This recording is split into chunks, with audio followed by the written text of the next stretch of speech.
may be accompanied by endothelial dysfunction, and it results from ischemic reperfusion insult mediated by increased intracellular calcium accumulation. Usually, the recovery occurs within hours to weeks. Hibernation is reversible chronic contractile depression. This is related to poor myocardial blood flow, with recovery occurs within weeks to months. It is localized to a area, whereas a myocardial stunting is a global ischemia. More than 30 minutes, if the warm unprotected ischemia occurs for more than 30 minutes, it produces myocardial necrosis, which is irreversible. This irreversible ischemic injury with myocardial necrosis can lead to hypercontraction, which occurs first in the subendothelium and is more rapid in the hypertrophied heart because of its higher metabolic rate and consequent rapid depletion of ATP. This typically results in contraction band necrosis, rarely a stone heart. Osmotic and ionic dysregulation produces membrane injury, which leads to increase in the vascular permeability, leading to cellular edema and myocyte lysis.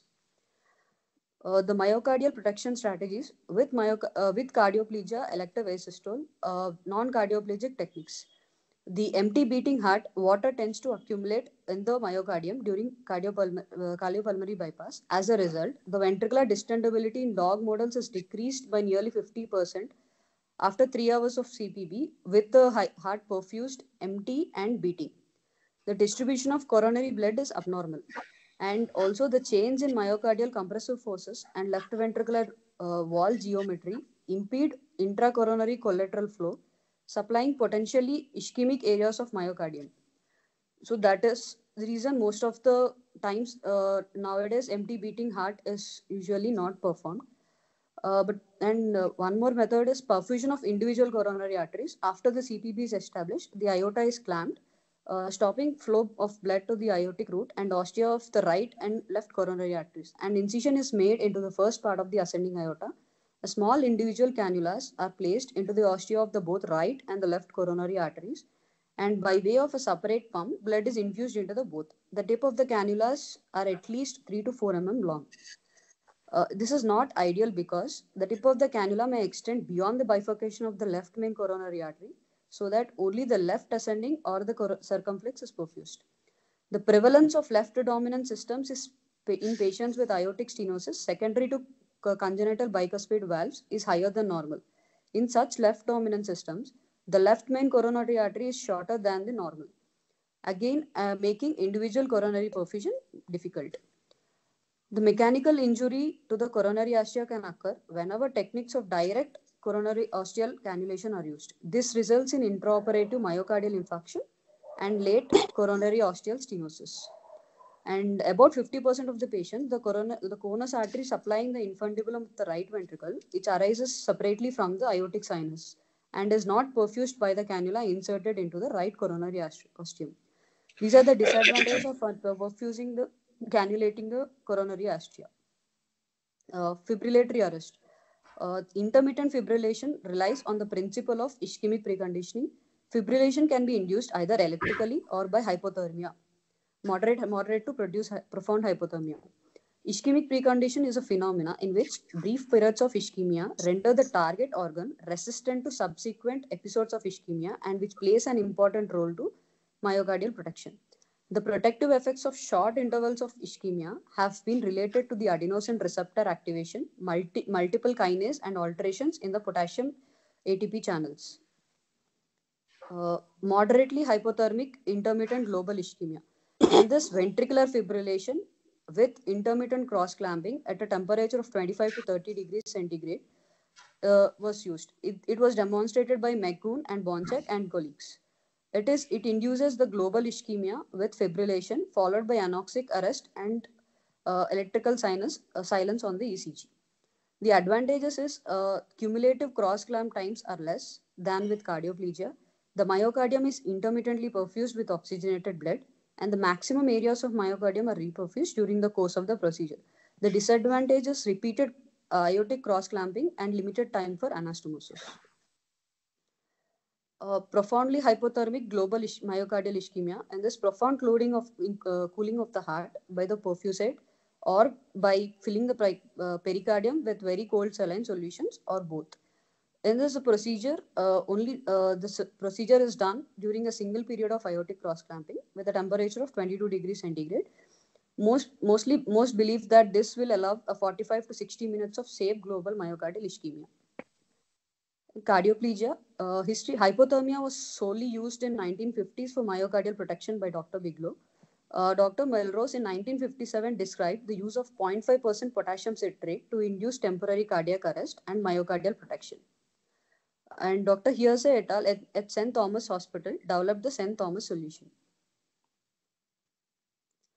Cardioplegia refers to hyperkalemic solution, which, when introduced into the coronary vasculature, induces diastolic arrest of the heart and reduces myocardial oxygenation and energy requirements.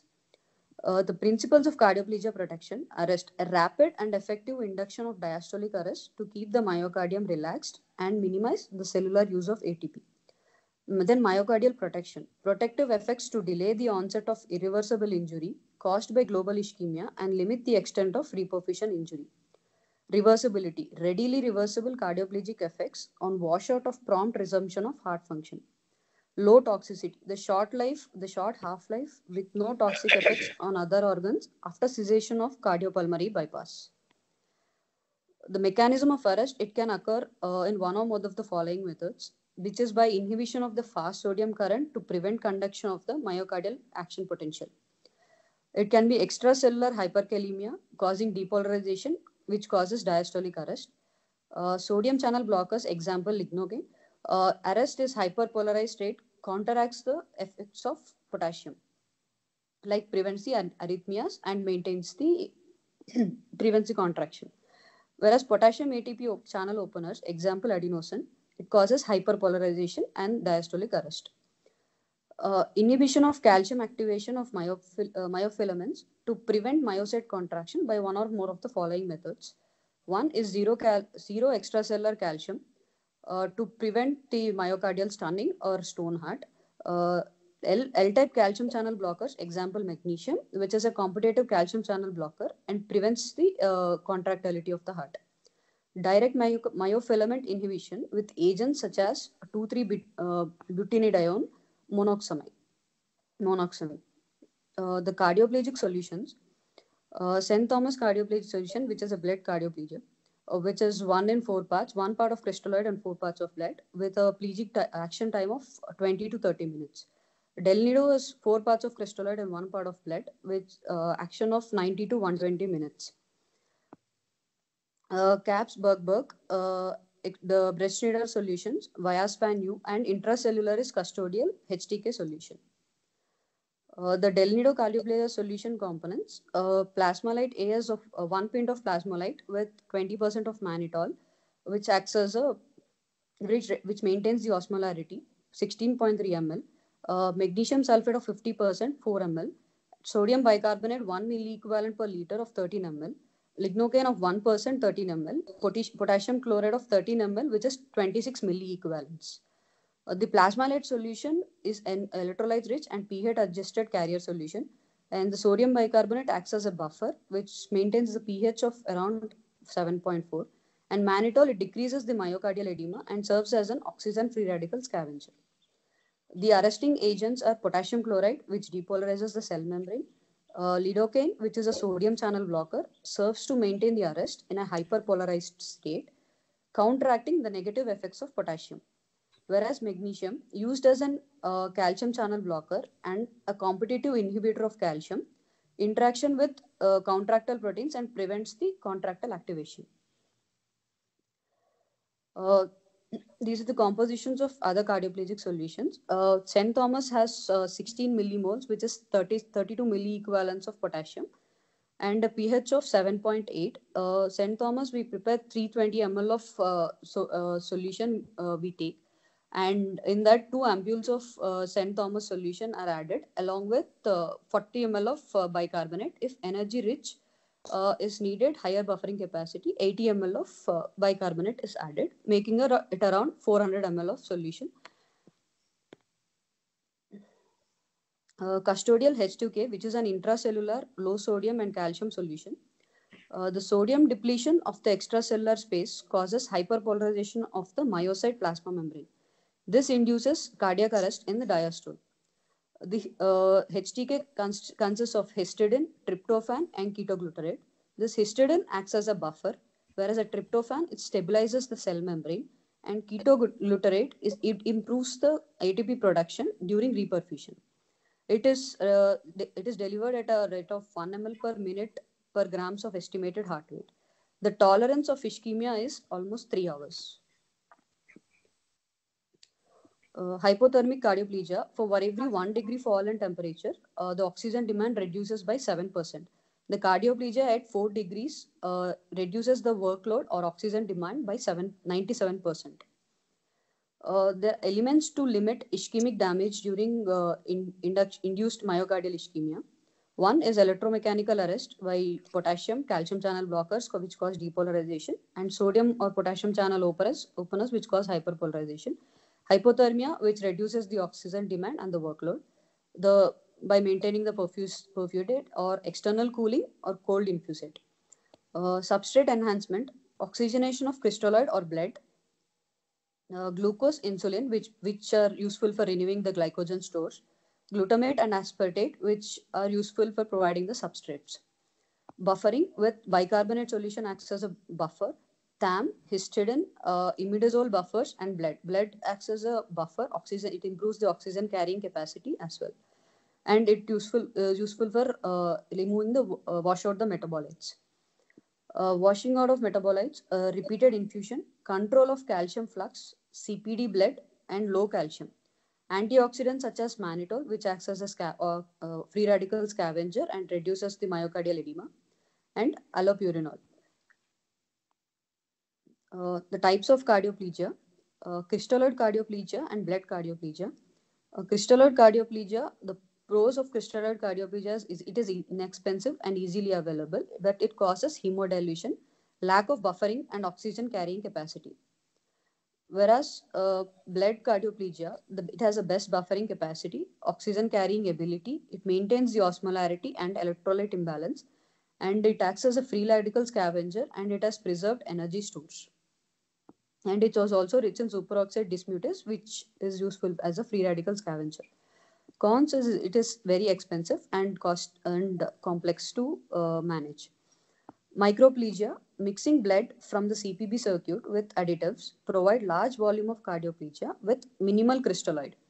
This accurate quantification of cardioplegia delivery and ability to modify cardioplegia composition with additives. The normal temperature of cardioplegia is cold is 4 degrees, tepid 29 degrees, and warm is 37 degrees. The cold cardioplegia, it lowers the myocardial oxygen demand. The disadvantages it is because of hypothermic inhibition of myocardial enzymes, which later affect in the reperfusion, cause reperfusion injury, and activation of platelets, leukocytes, complement, and impaired membrane stabilization. Warm cardioplegia, induction in cardiogenic shock and severe LV dysfunction, where pre-ischemic depletion of energy stores are there. This showed improvement in aerobic metabolism and LV function. In case of cold agglutinin patients, where cold cardioplegia is contraindicated, warm cardioplegia can be used as an induction. Reperfusion during hot shot, it replenishes the energy stores, it early myocardial recovery, and control supply of oxygenated blood. The routes of delivery, antegrade cardioplegia and retrograde cardioplegia. Antegrade cardioplegia, after the CPB is established with the perfusate at 32 degrees centigrade, an aortic root catheter is inserted through a previously placed Purstine stitch attached to the cardioplegia line, and it is DA'd. The aorta is clamped as soon as the aortic root catheter is placed in the place, and a flow of 150 ml per minute per meter square is given, with a dose in adult is 20 ml per kg body weight, whereas in children is 30 ml per kg body weight. The perfusion pressure of antegrade cardioplegia is 70 to 100 mm of Hg. The low perfusion pressure, uneven distribution, you can increase the flow. Whereas when there is a high perfusion pressure, it can lead to endothelial damage, but it should not be decreasing the flow because of high perfusion pressures. Root perfusion cannot be given in aortic valve regurgitations. It avoid distension of the left or the right ventricle at any time during the cardioplegia uh, by putting an LV vent or needle aspirations through the septum or suction through the aortic catheter. After the first infusion, the potassium concentration of any subsequently induced cardioplegic solution is reduced to about 10 millimoles per liter. Retrograde cardioplegia. Retrograde infusion of cardioplegic solutions directly into the coronary sinus was suggested by Lillehei and colleagues in 1956. Either before or after CPB has established, a pursing stitch is placed in the right atrial wall and a stab wound is made in the middle through which the retrograde infusion catheter is introduced, and under digital manipulation, it is, it is manipulated into the coronary sinus. The catheter is attached to one arm of the cardioplegic infusion line and D8. The pressure measuring arm of the catheter is connected to a manometer. The coronary sinus pressure must not be allowed to raise above 50 mm of Hg during the coronary sinus infusion, which is measured by the CVP around 35 to 45. Higher pressures higher pressures will cause damage to the coronary sinus.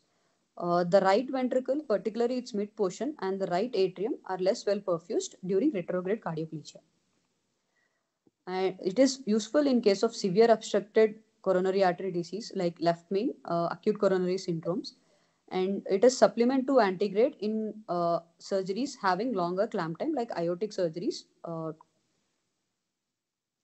Combined antegrade and retrograde, which allows rapid electromechanical quiescence, and it protects against uneven cardioplegic distribution, and it may maximize the duration of ischemia while avoiding cardioplegic overdose. Through conduits, it allows antegrade protection of areas of coronary artery disease. It obviates limitations from aortic insufficiency and severe coronary artery disease. It allows the delivery without need to pressurize the aortic root. The reperfusion injury, it is defined as pathology that develops as a consequence of events occurring after restoration of the blood flow. The factors contributing to reperfusion injury, the calcium influx into the cells, generation of oxygen free radicals, which are sources from the mitochondria and the vascular endothelium, the generation of free metabolites, neutrophilic activation, and complement activation. Manifestations of reperfusion injury, reperfusion dysrhythmia. It can cause reperfusion dysrhythmias, post ischemic systolic and diastolic dysfunction, myocardial necrosis. It can present as endothelial dysfunction, apoptosis or cell death, myocardial edema, and microvascular injury with no reflow because of neutrophilic activation and platelet aggregation. How to minimize the reperfusion injury? Maintaining an electromechanical quiescence during the first 3 to 5 minutes of reperfusion to permit more rapid depletion of myocardial energy charge, and minimize the regional heterogeneity of reperfusion flow. Minimize the myocardial energy expenditure until the recovery has been established, and minimize the intracellular accumulation of calcium. Combating the accumulated myocardial acidosis by controlling the pH of the initial reperfusate and providing a large buffering capacity to permit more prompt morphological, biochemical, and functional recovery. Minimizing the damage from oxygen-free radicals by adding mannitol or any other buffers. Reducing ionized calcium in the initial reperfusate to help minimize intracellular accumulation of calcium, increasing the availability of substrate for repletion of myocardial energy charge,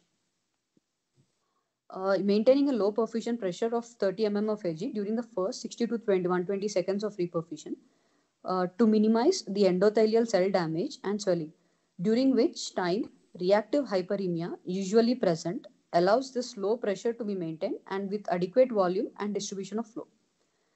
Maintaining a flow sufficient to encourage near uniform myocardial distribution of the reperfusate.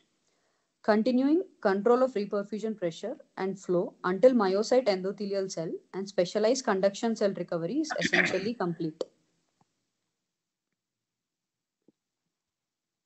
That's it.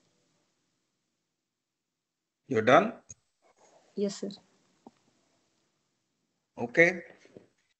It's a fairly vast topic. Myocardial protection is a very vast topic. But you actomyosin complex, the whole this thing is about 4.2 microns, and if it distance beyond that, the actomyosin